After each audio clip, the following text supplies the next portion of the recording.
हाथी ने भी सूर्य नारायण भगवान से पूछ लिया, पिताजी आप जब सारी दुनिया में प्रकाश फैलाते हो, आपका शरीर जब इतना तपता होगा तो शीतलता कौन देता होगा? तब शंकर भगवान ने तुरंत कहा, जब कोई भक्त एक लोटा पानी लेकर शंकर पर चढ़ाता है और वो शंकर का चढ़ा हुआ जल गोल जलाधारी से निकल कर चरण से सबसे पहले नीचे की ओर जब आता है, मात्र एक बीते की दूरी पर वो पानी जब बहता हुआ आता है, सूर्य नारायण कहते हैं वो जल मुझे मिलता है और मेरे शरीर की तपन समाप्त हो जाती है। जरा देखिए, लिंग पुराण में उठाकर देखिए, स्कंद पुराण को उठाकर देखिए, और दोनों पुराणों का वर्णन स्पष्ट कर रहा है कि भगवान सूर्य नारायण, इसलिए शायद यही शास्त्र वर्णन करता है, इसीलिए शायद शिव महापुराण में स्पष्ट किया गया कि शंकर की पंचायत में सूर्य भी विराजमान है।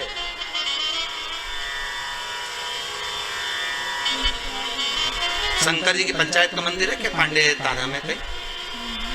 शिव पंचायत का? अरे बोलो तो सही, शिव पंचायत का कोई मंदिर है? नहीं है। शिव परिवार का तो होगा पर पंचायत का नहीं होगा। पंचायत का मंदिर तो मुझे नहीं लगता कि प्रतापगढ़ में भी है, शायद है प्रतापगढ़ पंचायत का मंदिर, बहुत बढ़िया होना चाहिए, बहुत बहुत सुंदर बात। शिव पंचायत, पंचायत में कौन कौन होते हैं? शंकर, दुर्गा जी, सूर्य नारायण भगवान, भगवान नारायण और गणेश जी महाराज, बस ये पंचायत।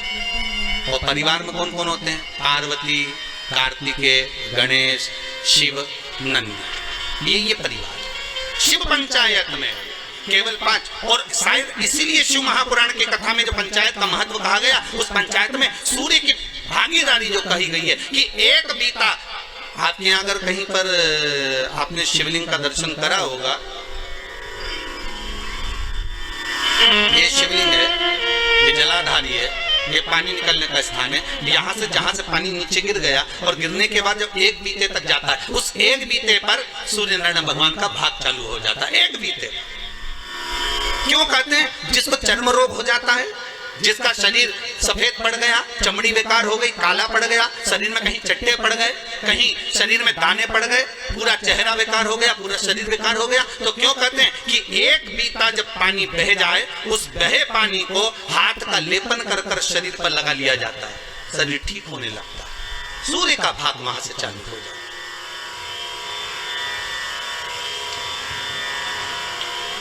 शिव पंचायत का बड़ा महत्व है महाराज जी। अगर आप लोगों ने लिंग पुराण पढ़ी होगी या शिव महापुराण पढ़ी होगी तो उसका बड़ा महत्व है महाराज। कहते हैं अदालत में अगर कोई केस चल रहा है, चाहे वो नौकरी से जुड़ा हुआ हो, चाहे सर्विस से जुड़ा हुआ हो, चाहे प्रॉपर्टी से जुड़ा हुआ हो, अदालत में अगर कोई केस चल रहा है और बहुत समय से चल रहा है और उसकी कोई सफलता नहीं मिल रही, कोई सफलता नहीं मिल रही, तो शिव पंचायत के मंदिर में जाकर महाराज 5 पुष्प, एक एक पुष्प एक एक देवता देवी को समर्पित कर दो और उनके चरण में मक्खन का लेपन कर दो। काय का लेपन करना है? माखन का लेपन कर दो और 5 देवताओं के सामने चौमुखी 5 दिए लगा, 4 बत्ती के घी के, गाय के घी के, एक एक देवता के सामने एक एक दिया लगाओ पंचायत, और काम ना कर कर वापिस लौट कर आ जाइए। वो केस विजयता कर देगा तो आपके पक्ष में ही देगा, हार नहीं सकते। शिव पंचायत का बहुत प्रबल भाव है महाराज, शिव पंचायत में साधारण नहीं होता।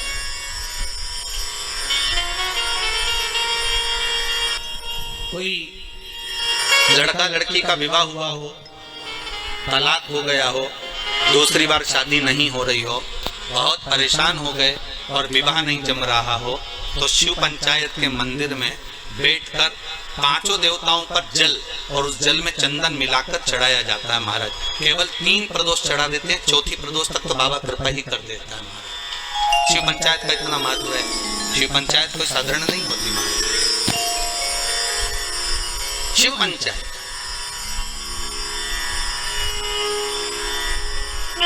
जिसकी कमर का गुरिया खसक गया हो,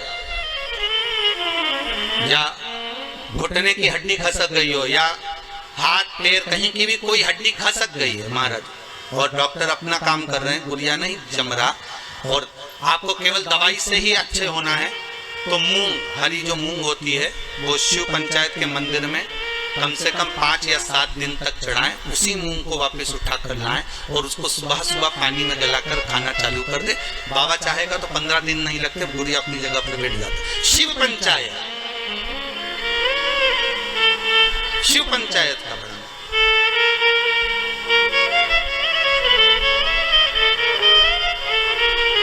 सहज नहीं है शिव पंचायत। तो भगवान शंकर की कथा कह रही है, अगर कहा मान लो मैंने कह दिया, ताप्ती कहती है मैं पिताजी से पूछूं, तो पिता से कहा पिताजी आपके शरीर पर इतनी ताप पड़ती है, हे बाबुल, हे पिता। ताप्ती छोटी थी तो कह देती थी पिता से तुरंत जाकर। छोटी बेटी में और बड़ी बेटी में अंतर होता है, बड़ी बेटी मर्यादा में रहती है, बोलती कम है, और छोटी तो तड़ तड़ बोल बुला के बोझ जाए। उसको जो बोलना है ना छोटी को, वो तो बोल देगी, वो रुकती नहीं है। बहनों में यही भाव है, बहनों में जो बड़ी बहन होती है ना वो थोड़ी शांत रहती, शीतल रहती, और छोटी वो तो 2 मिनट, जी तू चुप रहे, मैं सब बोल दूंगी, बस बात इतनी। तू तो ये बता लड़का पसंद है कि नहीं है, जुमाने का देखा, तो वो कह दे नहीं इतना कोई बस, तो तू क्या करना, तू शांति बैठ, बाकी सब मैं निपटा दूंगा। छोटी गई, मम्मी हाँ तुम जीजी की शादी जहाँ कर रही हो ना, अच्छा नहीं लग रहा है, बताओ। वो बड़ी नहीं बोल पाई, इसने जाके बोल दिया और सबके सामने बोल दिया। ले तो दूल्हा भी वहीं बैठा था, बाप ने सोचा चलो वापिस चलो का करे, जब यही बोल रही छोटी छोटी बोलती नहीं, बड़ी बोलेगी नहीं, और छोटी तुरंत हो बोला बोल चली बस जा। अच्छा शादी ब्याह में भी बहुत ध्यान रखना पड़ता, बड़ी बहन की शादी कैसे भी कर दो, पर छोटी की में अगर जरा सी कमी रह जाए ना तो बोले बिना नहीं रहती। हाँ इतना था तो भी तो अच्छे से नहीं करी, बस बता। छोटी छोटी होती है, हम तो कहते छोटी खोटी भी होती है, छोटे खोटे बहुत उद्यमी भी रहते, बोलने में भी एकदम फटाक, जो बोलना बोल दिया। ताप्ती ने कह दिया पिताजी आपसे बस केवल इतना कहना है कि आपको बहुत शीतलता, जब आपका शरीर इतनी तपन देता है, आपका शरीर इतना प्रकाश देता है, तो आपको शीतलता कहाँ से मिलती है? तो भगवान सूर्य नारायण कहते, भास्कर देव कहते हैं, जब कोई शंकर पर 1 लोटा पानी चढ़ाता है, उसका चढ़ाया हुआ जल जब मुझे प्राप्त होता है तो मुझे उसमें शीतलता का अनुभव हो जाता है। अब विचार करिए, किसी ने हमसे पूछा भी है कि हम सूर्य नारायण भगवान को अर्घ दें और कभी कभी नहीं दें, और हम शंकर के मंदिर में जाके पानी चढ़ाते हैं, तो उससे सूर्य नारायण भगवान को फल प्राप्त होता है क्या? क्यों नहीं होता? आप अगर शंकर को जल चढ़ा रहे हो तो ब्रह्मा को भी जल चढ़ गया, शिव को जल चढ़ाया तो भगवान विष्णु को भी जल चढ़ गया, शिव को जल चढ़ाया तो जगदम्बा को भी जल चढ़ गया, शंकर को जल चढ़ाया तो गणेश जी को भी जल चढ़ गया, शंकर को अगर जल चढ़ाया तो कार्तिकेय को भी जल चढ़ गया, और शिव को अगर जल चढ़ाया तो 33 कोटि देवता, जहां से पानी बहता है वहां तक 33 कोटि देवता विराजमान होते हैं। इसलिए शंकर का जल लांगा नहीं जाता, वहां 33 कोटि देवता विराजमान होते हैं, सबको जल का भाग मिल गया। एक साधे सब सधे, एक जगह खोदे जाओ पानी तो निकले, खोदो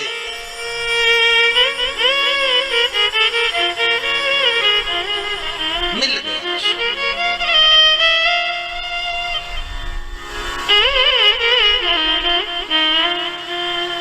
ताप्ती ने सुन लिया,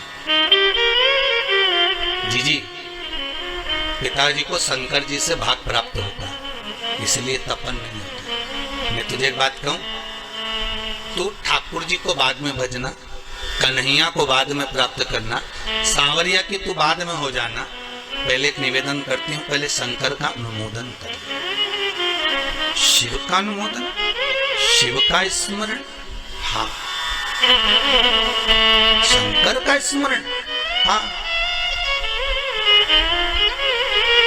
यमुना जी बोली पर पिता से मेरे को ये पूछना पड़ेगा कि मैं शिव का स्मरण तो करूंगी, जब तो करूंगी तब तो करूंगी, पर फल कहाँ मिलेगा? फल कहाँ मिलेगा? बहुत ध्यान दीजिएगा महाराज। शिव महापुराण की कथा कहती है देवलोक में कितना भी अच्छा काम कर लेना उसका कोई फल नहीं मिलता। फिर से बोलो एक बार, किस लोक में? देवलोक में।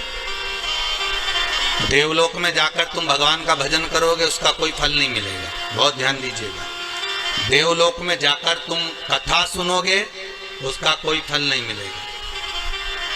देवलोक में जाकर तुम दान दोगे उसका कोई फल नहीं मिलेगा। देवलोक में जाकर तुम एकादशी का व्रत करोगे उसका कोई फल नहीं मिलेगा।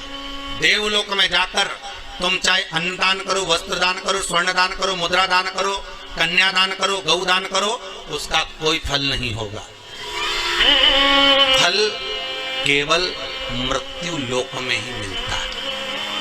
तो यमुना जी ने पूछा अपने ताप्ती से, और ताप्ती के साथ संध्या देवी से, और सूर्य नारायण की साक्षी थी। आज पहली बार यमुना मैया मुख से शब्द निकाल कर कहती है, पिताजी मैं अगर शंकर की पूजन करूंगी तो मुझे फल मिलेगा क्या देवलोक में?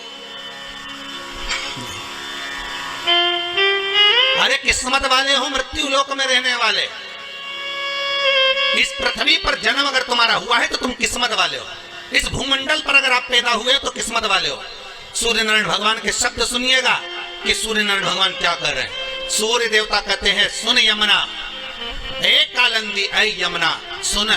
यमुना ए संध्या की पुत्री, ए भास्कर की पुत्री सुनो।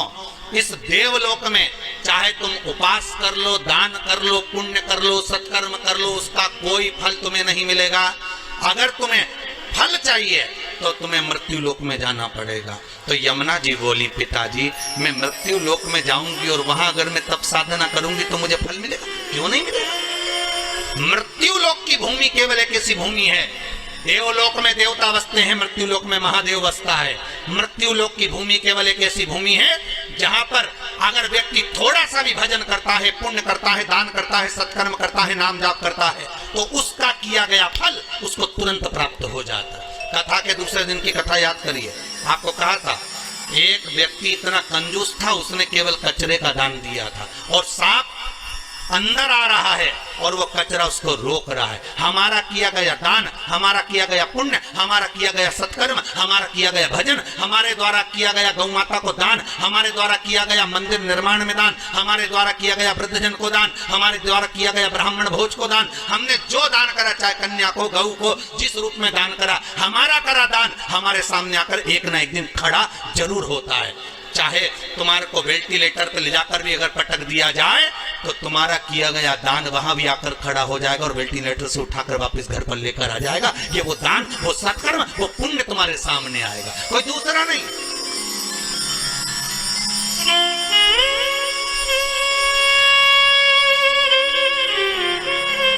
कोई पुण्य। अरे उस क्षण को याद करो जो जिस चीज का दान करता है उसके सामने आ जाता है। जो जिस चीज का दान करता है। गरुड़ पुराण का एक संवाद याद करो कि हो सकता है हमारे द्वारा हम मकान बना रहे हो, कोई पेड़ काट दिया हो, कोई वृक्ष निकाल दिया हो, अपनी जगह बनाने के चक्कर में, अपना सुख देखने के चक्कर में ना जाने उस ऑक्सीजन को हमने रोक दिया हो। तो आज हो सकता है ऑक्सीजन हमारे तक नहीं पहुंच पा रही है। खुद के भी तो कर्म भाव को फिर स्मरण किया जाए कि हो सकता है, तो भगवान से क्षमा मांगो, याचना करो उसके आगे कि हो सकता है मैंने पूर्व में कोई गलती करी होगी, पर मेरे नाथ हे शंभु, हे त्रिकालदर्शी, है कैलाशी, है विनाशी, कुछ ऐसी कृपा कर दे कि अब वो गलती नहीं करूंगा। हो गया, मेरे से गलती हो गई थी, मैंने हो सकता है पीपल का वृक्ष कटवाया हो, बेलपत्री का वृक्ष कटवाया हो, और भी आम के पौधे, ना जाने कितने बगीचे कटवाए होंगे। जब मैंने कॉलोनी काटी होगी, जब मैंने प्रॉपर्टी बनाई होगी, जब मैंने कुछ निर्माण करा होगा, ना जाने कितने ऑक्सीजन देने वाले इन वृक्षों को काटा होगा, तो उसका भाग हो सकता है मेरे कर्म में लिखा होगा, पर आज क्षमा मांगता हूं कि अब नहीं होगा। उस परमात्मा से भले पलंग पर पड़े हो पर क्षमा याचना कर लो, उससे मांगो क्षमा। वो पिता है और बाप हमेशा अपने बच्चे को माफ कर देता है, ये पक्का है। हो सकता है गलती हुई होगी तो मेरा शंभु, मेरा त्रिकालदर्शी, मेरा कैलाशी क्षमा भी कर दे।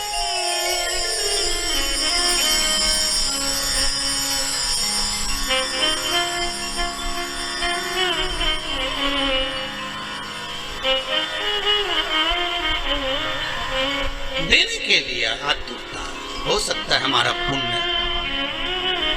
हमारा करा गया सत्कर्म, हमारा करा गया पुण्य हमारे सामने आता है, और हमारे द्वारा किया गया पाप कर्म भी हमारे सामने आता है, पाप कर्म भी हमारे सामने आता है।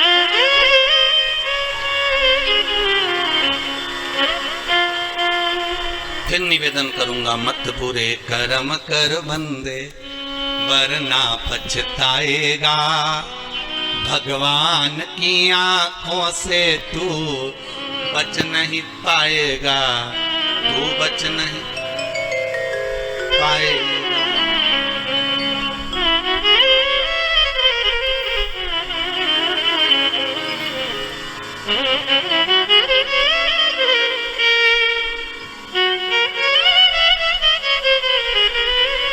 आज एक हमारे भुसावल महाराष्ट्र के एक शिष्य हैं, वो पुलिस में सर्विस करते हैं, ठीक है। तो रणवीर जी करके उनका नाम है। उन्होंने एक प्रश्न किया है व्हाट्सएप पर, प्रश्न बहुत सारे होते हैं, तो उन्होंने सीओर प्रश्न भेजा होगा, वहां से हमारे पास आया कि गुरुदेव, जब इतनी बड़ी महामारी चल रही है, इतना बड़ा क्रम चल रहा है, उसके बाद में भी सब अपने अपने घर में बैठे रहते हैं, पर पुलिस वालों को, बेचारों को बाहर लगाया जाता है। हम पुलिस में सर्विस करते हैं और हम कोई बाहर लगाते हैं, हर जरा सी भी समस्या होगी तो पहले पुलिस बाहर खड़ी होगी, युद्ध भी हो रहा है तो उन्हीं को लगाया जाता है, दंगा भी हो तो उन्हीं को आओ आगे, कोई हड़ताल भी करे तो उन्हीं को आगे रखा जाए, बीमारी भी है तो तुम ही आगे आओ।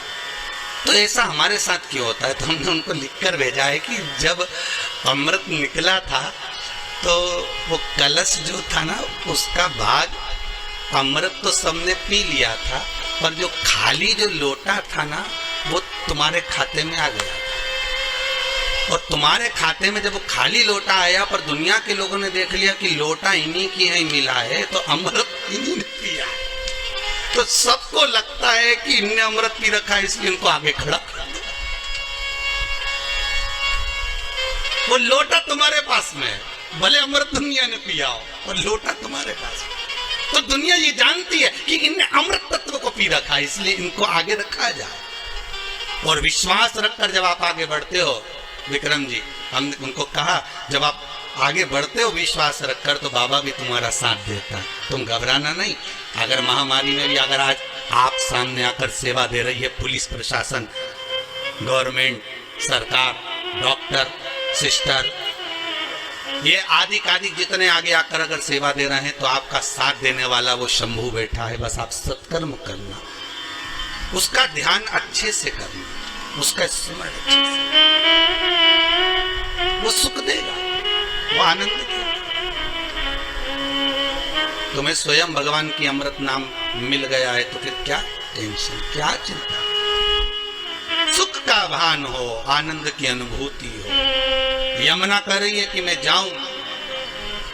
पिताजी, अगर आप कहते हो कि पृथ्वी पर जाने पर ही फल मिलता है, देवलोक में करा हुआ कोई भी कर्म का फल नहीं है, पृथ्वी पर जाकर किए गए कर्म का फल है, तो मैं पृथ्वी पर जाना चाहती हूँ। भगवान सूर्यनारायण का तो पृथ्वी पर कहाँ जाएगी, किस जगह पर जाएगी और किसका भजन करेगी?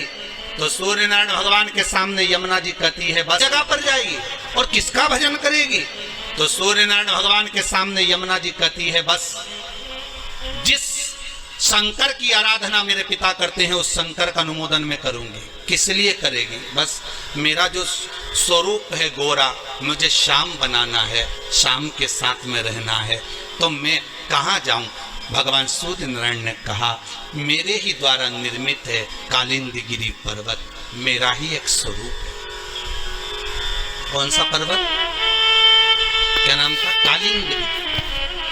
कालिंदीगिरी पर्वत मेरा एक स्वरूप है। यमुना, जाओ भूमंडल पर, तुम वहां जाकर तप साधना करो। कालिंदीगिरी पर्वत पर यमुना जी चली गई, 12 वर्ष की थी, तप साधना में जो लगी, ऐसी तप साधना करी शंकर भगवान की, ऐसी तप साधना करी, ऐसी तप साधना करी, शंकर भगवान आ गए, कालिंदी मांग तुझे क्या चाहिए? कालिंदी, यमुना जी कहती मेरा नाम यमुना है। शिव कह रहे नहीं, तो कालिंदीगिरी पर्वत पर बैठकर तप करिए, तेरा नाम कालिंदी होगा, बोल तुझे क्या चाहिए?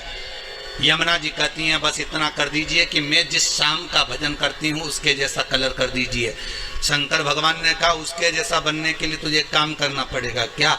जल के रूप में तू प्रवाहित होगी और मैं उस जल में एक डुबकी लगाकर बाहर निकलूंगा तो मेरा कलर तुझे प्राप्त हो जाएगा, मेरी भस्म तुझे प्राप्त हो जाएगी। जैसे ही भस्म तुझे मिलेगी तो श्याम वर्ण धारण कर लेगी। और यमुना ने तप साधना करते हुए जल का वेग लिया और उस जल में स्वयं शंकर भगवान ने बैठकर भगवान नारायण का स्मरण करा तो भगवान का जो भस्म थी वो यमुना जी को प्राप्त होकर यमुना का कलर श्याम हो गया, श्याम यमुना हो गया।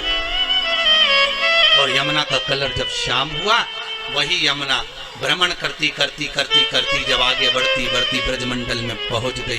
ब्रजमंडल में पहुंचने के बाद भी यमुना का मन स्थिर नहीं हुआ। वो सांवरा कब मिलेगा, वो सांवरा कब मिलेगा? तो क्या द्वापर तो आन दो, द्वापर तो आन दो। ये कब की कथा है? ये कथा कब की है? सत्ययुग की। अभी आने वाला त्रेता फिर आएगा द्वापर, द्वापर तो आन दो। तो द्वापर आएगा तब तो कृष्ण आएगा, तब तक मैं ऐसे ही बहती रहूंगी जल वेग में। हाँ, क्या चाहती हो बोलो? तो कहा जिस ब्रजमंडल में मेरा सांवरा, मेरा सांवरिया, मेरा कृष्ण प्रगटेगा उस ब्रजमंडल में मेरा एक महल बनवा दो, मेरे ही जल के ऊपर मैं उसमें बैठकर साधना करूंगा। यमुना के जल के ऊपर ही एक महल बनाया गया। उस महल में बैठकर यमुना 12 वर्ष की कन्या जब तप साधना में लीन हो गई।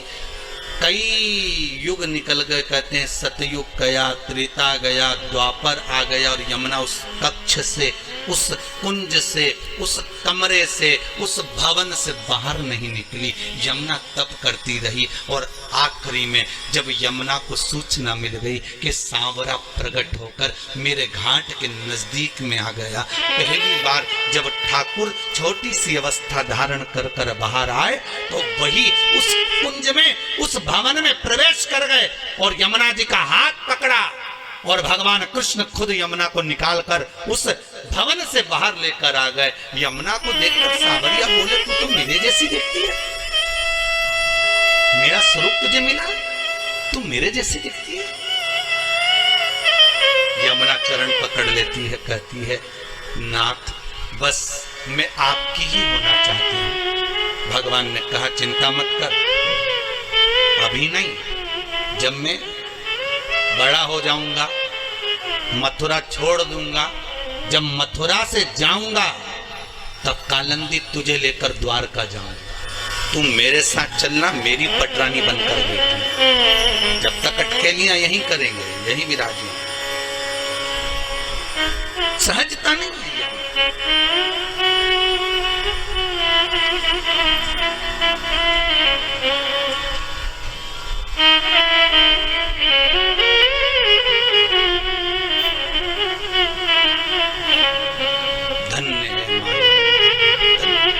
धन्य है वो सूर्यनारायण भगवान की डीकरी, धन्य है वो सूर्यनारायण भगवान की बेटी, धन्य।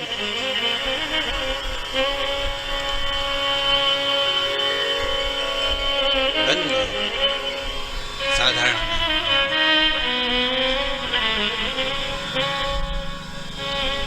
भगवान की अविरल भक्ति का स्वरूप। आज भगवत स्मरण का जो सुख का भाग कहा गया वो साधारण नहीं हो सकता। शिव महापुराण की कथा कहती है